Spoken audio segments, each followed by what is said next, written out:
नमस्कार। आज का हमारा विषय है मृदा नमूनाकरण यानी सॉइल सैंपलिंग। अब सुनने में ये बहुत ही सीधा साधा काम लगता है ना कि भाई मिट्टी का सैंपल ही तो लेना है, लेकिन सच तो ये है कि किसी भी खेत की अच्छी पैदावार के लिए ये सबसे पहला और सबसे ज़रूरी कदम है। इसी से तो पता चलता है कि हमारी ज़मीन को, हमारी मिट्टी को असल में चाहिए क्या। तो सवाल उठता है कि आखिर मिट्टी का ये एक छोटा सा सैंपल इतना ज़्यादा ज़रूरी क्यों है। देखिए, काम भले ही छोटा हो लेकिन इसके नतीजे बहुत बड़े होते हैं।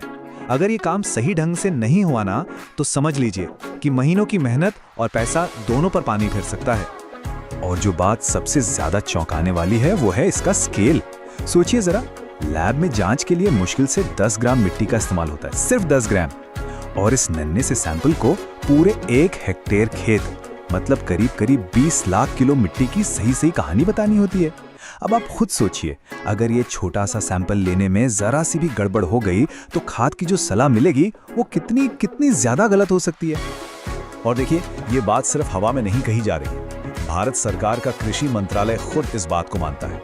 उनकी तरफ से ये एक तरह की आधिकारिक चेतावनी है कि किसी भी सॉइल फर्टिलिटी प्रोग्राम में जो सबसे बड़ी गलती होती है ना, वो गलत सैंपल लेने की वजह से ही होती है। तो जाहिर है इस पूरे प्रोसेस को हल्के में लेने की तो कोई गुंजाइश ही नहीं है।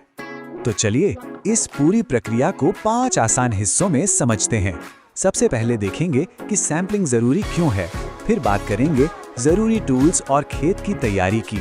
उसके बाद सैंपल लेने का सही तरीका क्या है, फिर उस सैंपल को लैब के लिए कैसे तैयार किया जाता है, और आखिर में पैकिंग और लेबलिंग करते वक्त क्या सावधानियां बरतनी हैं।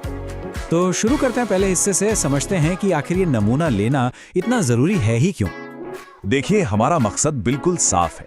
हमें एक ऐसा मिक्स्ड सैंपल तैयार करना है जो पूरे खेत की मिट्टी की एवरेज कंडीशन को एकदम सही बताए, क्योंकि इसी एक सैंपल के आधार पर सारे टेस्ट होने हैं और फिर उसी से ये तय होगा कि खेत में कौन सी खाद कितनी मात्रा में डालनी है। ठीक है, तो अब जब हम ये समझ गए हैं कि ये क्यों जरूरी है, तो अब बात करते हैं तैयारी की। मतलब खेत में उतरने से पहले हमारे पास क्या क्या होना चाहिए। तो ये कुछ बहुत जरूरी चीजें हैं। मिट्टी खोदने के लिए एक ऑगर या फावड़ा चलेगा, मिट्टी इकट्ठा करने के लिए एक प्लास्टिक की बाल्टी, और हाँ, बाल्टी बिल्कुल साफ होनी चाहिए। फिर पैकिंग के लिए कपड़े के थैले और लिखने के लिए कॉपी पेंसिल। अब मैं साफ शब्द पर इतना जोर क्यों दे रहा हूँ, क्योंकि अगर आपके औजार या बाल्टी जरा भी गंदे हुए तो सैंपल खराब हो जाएगा और सारे के सारे रिजल्ट्स गलत आएंगे। अब आते हैं खेत पर। तो सबसे पहला काम है खेत को समझना। देखिए, पूरे खेत को एक यूनिट मानकर नहीं चलना है, उसे छोटे छोटे एक जैसे हिस्सों में बांटना होगा। ये हिस्से मिट्टी के रंग, खेत की ढलान या फिर वहां पहले कौन सी फसल उगाई गई थी, इस आधार पर तय होते हैं। और याद रखिए, हर ऐसे हिस्से का एक अलग सैंपल तैयार किया जाएगा। तो चलिए अब आते हैं इस पूरी प्रक्रिया के सबसे जरूरी हिस्से पर कि असल में खेत से मिट्टी निकालनी कैसे है। खेत में कभी भी सीधी लाइन में चलकर सैंपल नहीं लेना है, हमेशा एक जिगजैग पैटर्न में चलिए और पूरे खेत में घूमकर अलग अलग 10 से 20 जगहों से मिट्टी के छोटे छोटे सैंपल यानी सब सैंपल इकट्ठा कीजिए। ऐसा करने से ही ये पक्का होगा कि आपका जो फाइनल सैंपल है वो पूरे खेत की सही तस्वीर दिखा रहा है। अच्छा, ये जानना तो जरूरी है ही कि सैंपल कहाँ से लेना है, लेकिन उतना ही जरूरी ये भी जानना है कि सैंपल कहाँ से बिल्कुल नहीं लेना है, जैसे कि पेड़ के नीचे से, खाद के ढेर के पास से, पुरानी मेढ़ों पर से, या ऐसी जगहों से जहां पानी भरता हो। इन जगहों को छोड़ देना है। क्यों? क्योंकि यहाँ की मिट्टी बाकी खेत से एकदम अलग होती है और अगर आपने यहाँ से सैंपल ले लिया तो आपके सारे रिजल्ट्स गड़बड़ हो जाएंगे। मिट्टी निकालने का जो सबसे सही तरीका है उसे वी कट मेथड कहते हैं। बहुत आसान है, ध्यान से समझिए। पहला स्टेप, जमीन की ऊपरी सतह से घास फूस हटा दीजिए।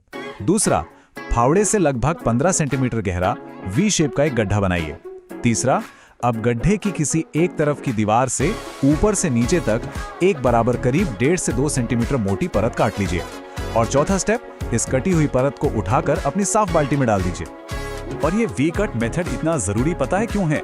क्योंकि इस तरीके से आप ठीक उसी गहराई से मिट्टी का सैंपल लेते हैं जहां फसल की ज्यादातर जड़ें फैलती हैं और अपने लिए पोषक तत्व खींचती हैं।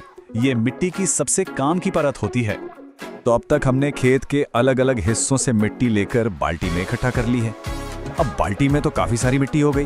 तो सवाल ये है कि इस ढेर सारी मिट्टी में से लैब में भेजने के लिए वो आधा किलो का परफेक्ट सैंपल कैसे तैयार करें?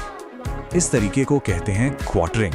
इसका मकसद बहुत ही सीधा सा है। जो कई किलो मिट्टी हमने जमा की है उसे एक साइंटिफिक तरीके से कम करते करते सिर्फ आधा किलो के एक ऐसे सैंपल में बदलना जो उस पूरी मिट्टी का सही रिप्रेजेंटेटिव हो। तरीका बहुत आसान है, बस ध्यान से देखिए। सबसे पहले सारी मिट्टी को किसी साफ कपड़े या प्लास्टिक शीट पर निकालिए और अच्छे से मिक्स कीजिए। फिर उसे एक गोल ढेर जैसा बनाकर 4 बराबर हिस्सों में बांट दीजिए। अब आमने सामने वाले 2 हिस्सों को हटा दीजिए। जो बाकी 2 हिस्से बचे उन्हें फिर से मिक्स कीजिए और यही प्रोसेस तब तक दोहराते जाइए जब तक आपके पास आखिर में लगभग आधा किलो मिट्टी न बच जाए। चलिए अब हम आ गए हैं बिल्कुल आखिरी पड़ाव पर। सैंपल तैयार है, अब उसे लैब के लिए पैक करना है। यहाँ कुछ बातें हैं जिनका ध्यान रखना बेहद जरूरी है। कुछ डूज एंड डोंट्स हैं। तो ये जो आधा किलो सैंपल तैयार हुआ है इसे एक साफ कपड़े की थैली में भरिए। अब ध्यान दीजिए, एक इंफॉर्मेशन स्लिप यानी सूचना पत्र थैली के अंदर डालना है और बिल्कुल वैसा ही एक दूसरा टैग थैली के बाहर मजबूती से बांधना है। ये डबल लेबलिंग बहुत जरूरी है। क्यों? ताकि अगर बाहर वाला टैग कभी निकल भी गया तो अंदर की जानकारी सुरक्षित रहे। और हाँ, इस सूचना पत्र पर लिखना क्या क्या है?